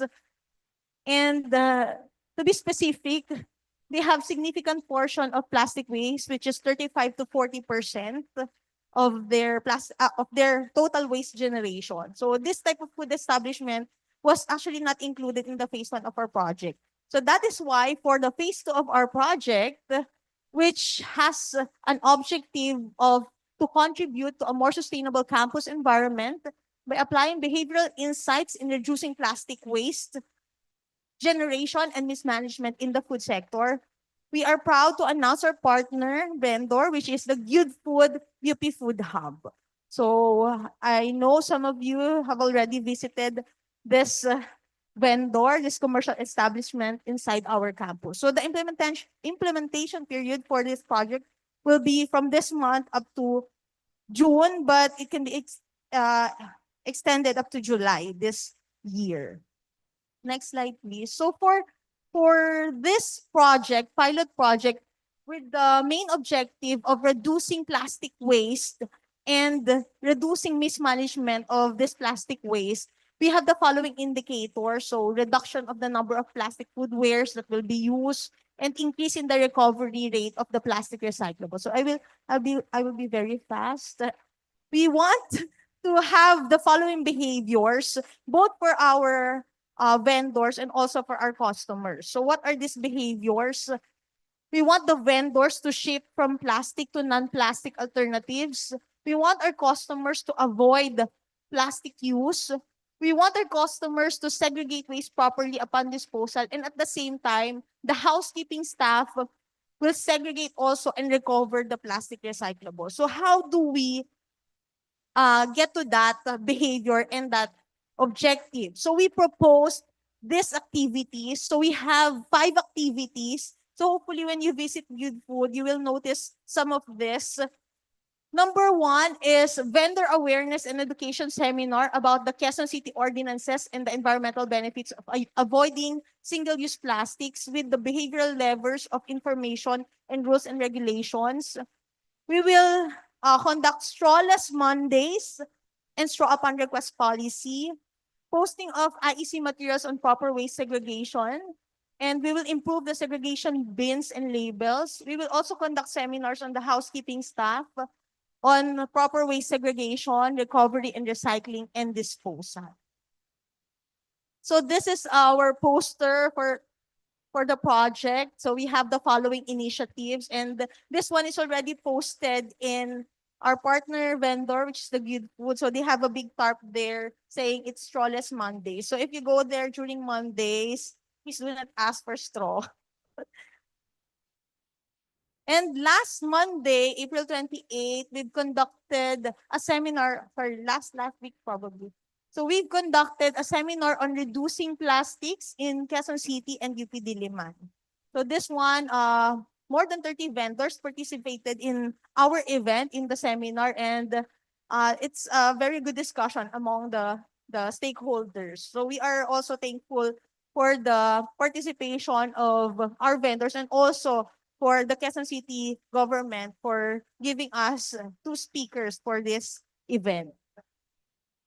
And this pilot project actually aligns very well with national, international, and ASEAN level sustainability agendas. And these are the following. So the ASEAN Regional Action Plan for Combating Marine Debris in the ASEAN member states, being presented earlier, the Breaking the Plastic Habit, our Republic Act 9003, and of course the Quezon City Ordinances 2876 and 2876 and 2868. And overall, hopefully we can contribute to the Sustainable Development Goals. Next slide, please. So that's it. Thank you very much. Our project team are the following. So we are the following. So I'm Norisa Sadie from the Institute of Civil Engineering. With me is Assistant Professor Maria Brida Leadiola, Assistant Professor Jessica Junio Jimenez, Ms. Katrina Ann Salcedo, and also Mr. Emmanuel Roger Tibigar. There, okay. So again, thank you very much, guys, for listening, for being present in the seminar. So hopefully you've learned a lot, and hopefully you are inspired, and your awareness will not just be awareness, but it will be converted into action. So that's it. Thank you again. Good afternoon.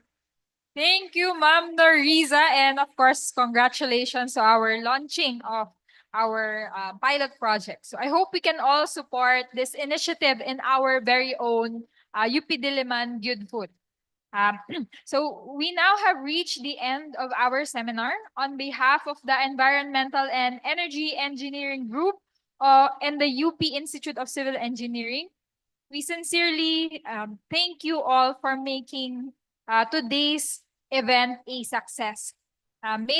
May today's conversations inspire you to turn awareness into action. Let's keep rethinking how change happens and how each of us can contribute to building sustainable waste solutions. Thank you, and we hope to see you breaking the plastic habit.